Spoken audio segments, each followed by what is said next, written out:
వాటికి అమర్నాథ్ యాత్ర నిరాటంకంగా కొనసాగుతోంది. రికార్డ్ స్థాయిలో భక్తులు అమరేశ్వరుని దర్శనం కోసం తరలి వెళ్తున్నారు. ఇక గతంలో ఎప్పుడూ లేని విధంగా మంచులింగం 4 రోజులనే అంతరార్థమైంది.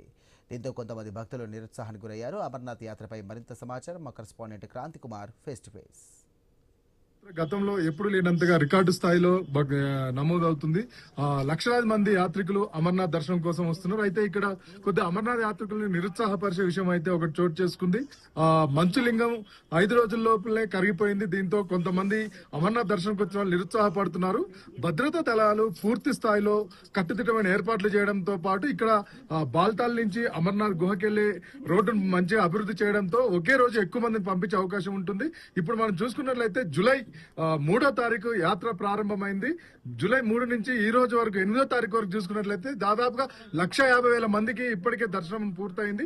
ఇంతమంది దర్శనం చేసుకోవడం అనేది ఇది రికార్డు స్థాయిలో జరుగుతుంది. మనతో పాటు కొంతమంది యాత్రికులు, తెలుగు యాత్రికులు ఉన్నారు. వీళ్ళు ఇప్పటికే కొంతమంది అమరేశ్వర్ దర్శనం చేసుకున్న వాళ్ళు ఉన్నారు. మరి కొంతమంది అమర్నాథ్ దర్శనం చేసుకోవడానికి వచ్చిన వాళ్ళు ఉన్నారు. వాళ్ళని తెలుసుకుందాం. మీరు అమర్నాథ్ యాత్రకు ఎన్ని సంవత్సరాల నుంచి వస్తున్నారు? గతానికి ఇప్పటికున్న తేడాలు ఏంటి చెప్పండి. గత 5 సంవత్సరాల నుంచి మేము రెగ్యులర్ గా వస్తున్నాం. అంతకంటే మా ఫ్రెండ్స్ అందరూ కూడా గత 16 సంవత్సరాల నుంచి వస్తున్నారు. అప్పటికి ఇప్పుడు తేడా ఏంటంటే అప్పుడు మంచలింగం ఏర్పడ్డ తర్వాత దాదాపు 30 రోజుల నుంచి 35-40 రోజుల వరకు కూడా ఆ అమరలింగేశ్వరుడు కనబడేవాడు. ప్రస్తుతం పరిస్థితుల్లో 4-5 రోజులకే ఆ లింగం కరిగిపోవడం కొంచెం నిరుత్సాహపరుస్తున్నది. ఓకే, అంటే మీరు ఈసారి వెళ్తున్నప్పుడు మీకు ఏమి అంటే తేడాలు ఏం కనిపించాయి? ఇక్కడ మొత్తం శ్రీనగర్ నుంచి ఇక్కడ వరకు గానీ, ఇక్కడ బాల్తాల్ బేస్ క్యాంప్ నుంచి అమరేశ్వర్ గుహ వరకు గానీ అప్పటికిప్పుడు పోల్చుకొని చూస్తే రహదారులు విపరీతంగా అభివృద్ధి చెందడం జరిగింది.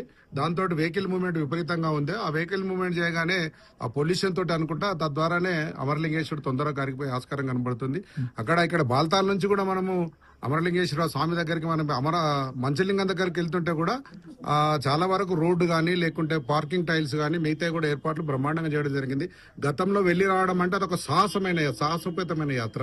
కానీ ఇప్పుడు ఈజీగా వెళ్లి ఈజీగా రావడం జరుగుతుంది. అందరికి అనుకూలంగా ఉండేసరికి భక్తులు విపరీతంగా రావడంతో ఏమైతుందంటే మనిషికున్న హ్యూమిడిటీ, ఆ హీట్ తోటి స్వామీజీ కూడా అందరికి జనరల్ గా ఒక ఇంట్లో 4 ఉంటేనే ఇబ్బందిగా ఉంటుంది. అట్లాంటి 10 మందిని వేస్తే ఆ మనిషి ఉడకపోతే ఎట్లా ఉంటుందో దానికి అనుకూలంగానే ఆ స్వామి వారు కరిగిపోవడం జరుగుతుంది. ఓకే, మీరు అమర్నాథ్ యాత్రకి వెళ్ళారా? మీరు వెళ్తే మీ ఎక్స్పీరియన్స్ ఏంటి? ఓం నమ శివాయ. నా పేరు శ్రీనివాసు. నేను ఈ సంవత్సరం తోటి 11 సంవత్సరాల నుంచి వస్తున్నాను అమర్నాథ్ యాత్రకు. ఈసారి అయినంత డెవలప్మెంట్ మంచిగానే ఉన్నది. మన పబ్లిక్ కూడా, యాత్రికులు కూడా బాత్రూమ్లు కానీ వాష్రూమ్లు కానీ ఎలాంటి అయినా మంచిగా బాగా వేశారు.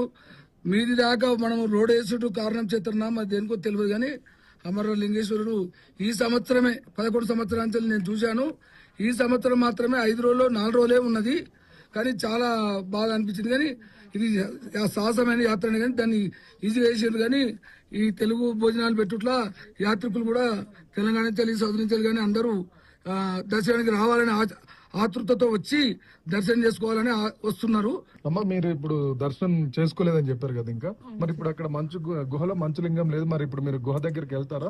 ఏమనిపిస్తుంది మీకు దర్శనం? అంటే ఇప్పుడు దేవుడు లేకున్నా కూడా అక్కడ దేవుడు ఇన్ని ఇయర్స్ నుంచి ఉన్నారు కదా, కనీసం అక్కడ చూసి దేవుని స్మరించుకోవాలని మా కోరిక. ఎందుకంటే అది హీట్ వల్ల పోయింది కాబట్టి కనీసం ఆ ప్లేస్ కి వెళ్ళినా మాకు చాలు. సో ఆ దర్శనం దొరికితే చాలు అని మేము దాంతో ఇక్కడికి వచ్చాము. రిటర్న్ అయితే వెళ్ళలేదు. అమ్మ, మీరు చెప్పండి, మీరు ఏమనుకుంటారు? అంటే ఇప్పుడు మంచులింగం కరిగిపోయింది, మీకు ఎట్లా అనిపిస్తుంది? ఏమన్నా నిరుత్సాహంగా అనిపిస్తుందా? ఏమనిపిస్తుంది? లేదండి. ఎందుకు అంటే ఆది దంపతులే అడుగు పెట్టిన చోటున మనము ఎలాంటి పాజిటివ్ గా వెళ్తే అక్కడ ఉన్న పాజిటివ్నెస్ మనకు వస్తుంది అనే ఉద్దేశంతో మేము వెళ్తున్నాము. ఇది నాది ఫస్ట్ టైం.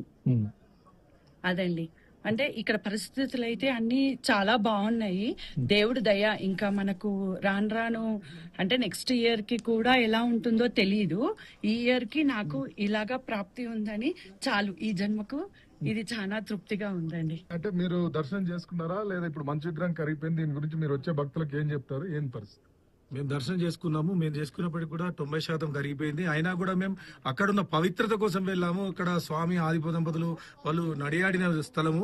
మరియు మన గుహ కూడా నార్త్ ఇండియన్స్ కానీ వాళ్ళందరూ గుహ చూడడానికి వస్తారు. మనం ఎలాంటి అధైర్యపడద్దు. స్వామి అక్కడ ఉన్నాడు కాబట్టి అక్కడ మనం పవిత్రతను దర్శించుకోవాల్సిందిగా ఈ మన తెలుగు ఐ న్యూస్ ఛానల్ ద్వారా మీ అందరి తెలుగు భక్తులకు కూడా తెలియజేస్తున్నాను.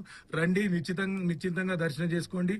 ఆ పవిత్ర గుహను దర్శనం చేసుకున్నంత పుణ్యం, ఈ లింగాన్ని దర్శనం చేసుకున్నంత పుణ్యమే ఉంటుంది. ఉంటుంది. దయచేసి మీరెవ్వరు కూడా అధైర్యపడకండి, సోషల్ మీడియాలో వచ్చే వదంతులు నమ్మకండి. ఇక్కడ ఉన్నటువంటి భక్తులు కూడా చాలా మంది వెళ్తున్నారు. మీరందరూ ఈ ఛానల్ ద్వారా, ఐ న్యూస్ ద్వారా మీ అందరికీ చెప్పేది ఒకటే, అక్కడ ఉన్న గుహను కూడా దర్శనం చేసుకోండి వెళ్ళవలసిందిగా మీ అందరినీ ప్రార్థిస్తున్నాను. ఆ మంచు లింగం కరిగిపోయినప్పటికీ ఆ గుహ కూడా ఎంతో ప్రాధాన్యమైనదని చెప్పి భక్తులు అభిప్రాయపడుతున్నారు. సాక్షాత్ ఆది దంపతులు అడుగుపెట్టిన ఆ ప్రాంతంలోకి వెళ్లడమే మా జన్మ ధన్యమైనట్టు అని భావిస్తున్నామని చెప్తున్నారు. కొంత మేరకు భక్తులు తగ్గినప్పటికీ ఇంకా ఫ్లోటింగ్ నడుస్తూనే ఉంది. గతంలో ఎప్పుడు లేనంతగా రికార్డు స్థాయిలో భక్తులు అమర్నాథ్ దర్శనం కోసం వస్తున్నారు. దానికి తగ్గట్టుగా ఇన్ఫ్రాస్ట్రక్చర్ డెవలప్మెంట్ జరిగింది. భద్రతా దళాలు కూడా పూర్తి రక్షణ కల్పిస్తున్నాయి. ఇది అమర్నాథ్ లో ఉన్న పరిస్థితి. Person Srikanth, Kranthi Kumar, I News, Baltal.